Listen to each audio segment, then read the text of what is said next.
Engine തകരാറിനെ തുടർന്ന് IndiGo വിമാനം ഡൽഹിയിൽ അടിയന്തര ലാൻഡിംഗ് നടത്തിയതോടെ ഒഴിവായത് വൻ ദുരന്തം. വിശാഖപട്ടണം ഡൽഹി വിമാനത്തിന്റെ ഒരു എഞ്ചിൻ ആകാശത്ത് വെച്ച് പ്രവർത്തന രഹിതമായി. വലിയ ശബ്ദത്തോടെയാണ് എഞ്ചിൻ നിലച്ചത്. വലിയ മുന്നൊരുക്കത്തോടെയാണ് ഡൽഹിയിൽ വിമാനം അടിയന്തര ലാൻഡിംഗ് നടത്തിയത്. തൗഫീഖ് അസ്ലം ചേരുകയാണ് വിവരങ്ങളുമായി. തൗഫീഖ്, വിമാനം സുരക്ഷിതമായി ഇറങ്ങി എന്നാണ് നമ്മൾ പ്രതീക്ഷിക്കുന്നത്. ഇതിലുള്ള യാത്രക്കാർ എല്ലാവരും സുരക്ഷിതരാണ് എന്ന് കരുതട്ടെ.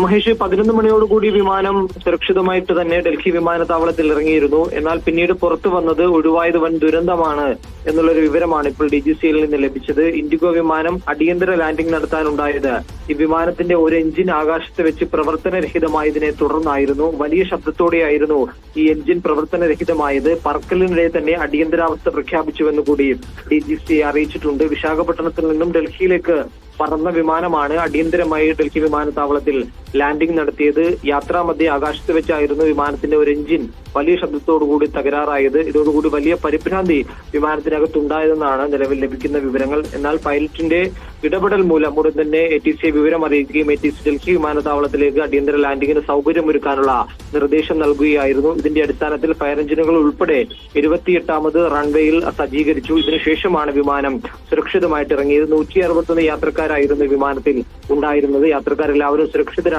ആ വിമാനത്തിന് ചില 15 വർഷത്തോളം പഴക്കമുള്ള വിമാനമാണെന്നാണ് നിലവിൽ ലഭിക്കുന്ന ആ വിവരങ്ങൾ. വിമാനം ഇപ്പോൾ പരിശോധനയ്ക്കായി മാറ്റിയിരിക്കുകയാണ്.